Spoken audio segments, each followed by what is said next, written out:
Now, one great question I got from Jason was, how do you make these horizontal backgrounds that are sort of look a bit vaguely random?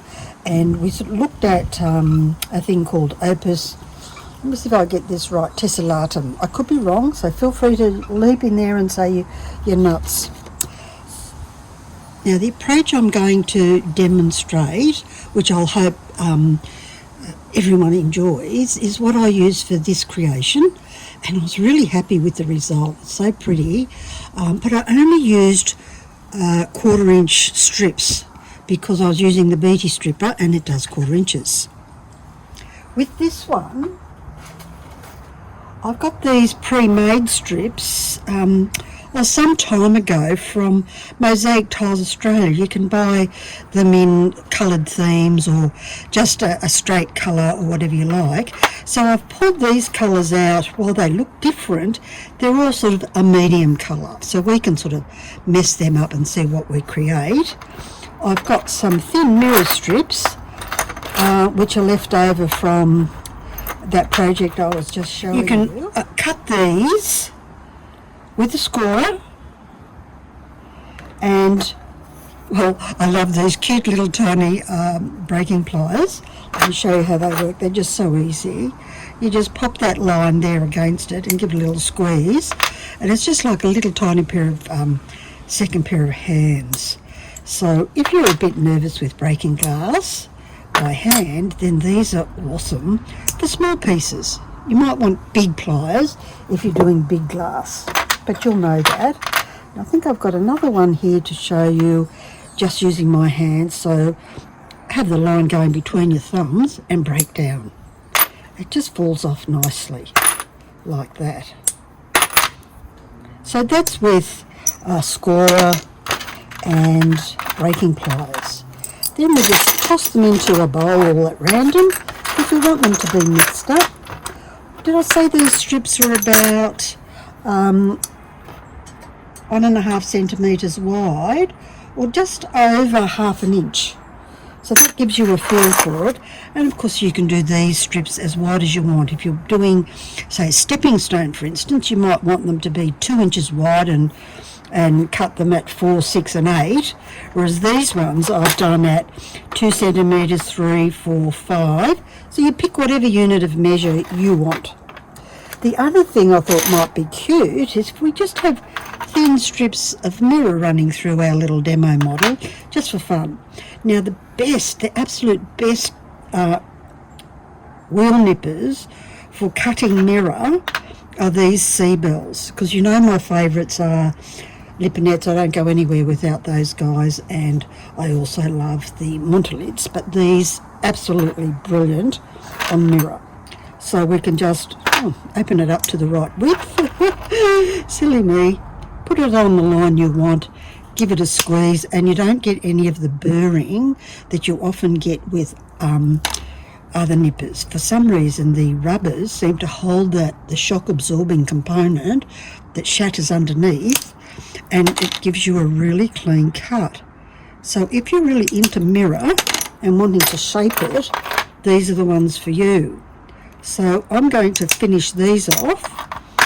You don't need to watch me do that, just like you don't need to watch me score. So let's see how they go on these. They should be equally fantastic with the stained glass. See, brilliant and perfect. So that might be, you don't have to rush out and buy a scorer if you don't already use one. These, well, they're a bit expensive, they really are worth it. So I'll cut those up, mix them up, and then we'll come back and talk about layout. So you've got all your lovely colours in a bowl, and of course you'd have way more than this. So just mix them up, and then we take them out at random. And let's start at one corner. And the things we want to watch for, I put guidelines on to make sure my horizontal lines actually end up horizontal because they can get a bit wonky. And you start placing and leave your grout line or gluing. You can glue at this point, which I normally would be, but I don't want to glue these down for this. And then when you get to a spot like this, you've got a nice big shape. Perhaps we're doing some sort of moonscape here. you can then trace your line across there. I'll do one. Trace your line across there so you get a good fit. Eyeballing it. We just want a grout line. These are just scraps from my scrap box. Pop them down. So the real trick when you come to laying your, what are these going to be, horizontal lines, you can do this vertically as well if you want to, is not to have two end at the same place. So everything is overlapping. So you want to make sure that you don't pull out another one that's the same size. So toss that back in the mix and pull something else out. Oh, and we've got a guideline matching up quite well. And we can just pop our slivers on there. And then we'd need to make an adjustment on that one as it goes around there. That one doesn't actually fit. We'll toss that out completely. But you get what I'm meaning. So see how this one lines up here? Because what we'll end up with, and the technical term for that is a grout gutter. We don't want that. So we'll get rid of that one and just let's slot in a small one that doesn't hook up with this end bit so that we can absolutely get overlaps. So we've got some overlaps there, and that's no good. We want a smaller one here, and then we can start shaping. So you can see how quickly, if you were gluing, this would be, I don't think I really want that there. I want something that's maybe halfway. So toss it back in the mix. Let's get another smaller one. And of course you can lay these out to see how they're going to look. And you might say, no, I don't want two colours the same together, so we'll put something else there because this is just like, it's almost like morning light, isn't it? And of course they can all be one colour. Don't forget the little ones, they like to lurk in underneath, hide from you. Whoops. So basically that's it. So Justin, I hope this, not Justin, Justin's my vet, Jason, I hope this helps in laying out tiles, whether you're doing your stained glass work or your lovely stepping stones. Once you've grouted that, all of that will tone together. I'm pretty happy with that actually. I might make some more of those. But how nice would they be if you just had some oranges and yellows and reds, and you could sort of start off with red at the bottom, mix a bit of red and orange together, then orange and yellow mix, or just orange. The options are endless.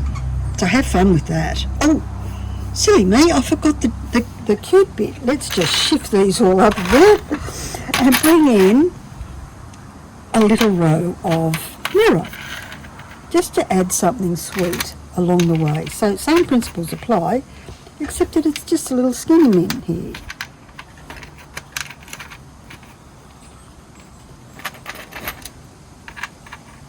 At least I remembered to turn the video on this time, so we'll actually get it. Then we can bring this down, and you might say I've done two, so I'm going to do another load of mirror. Because these just, you don't really see the mirror till it twinkles. And what I really like about mirror in work, because I think anyone who's been following me for a while knows I use a reasonable amount, is it reflects the colours in the environment. So it just fits. So you can see I've got no grout rivers planned here. And we want a little mini bit there. And a longer one, and maybe a smaller one. We'll go all the way across. Then bring the others in. I might want to do 3 or 4 rows, but you could also just do these in green. The possibilities are endless. I hope there's some mojo juice happening for you there.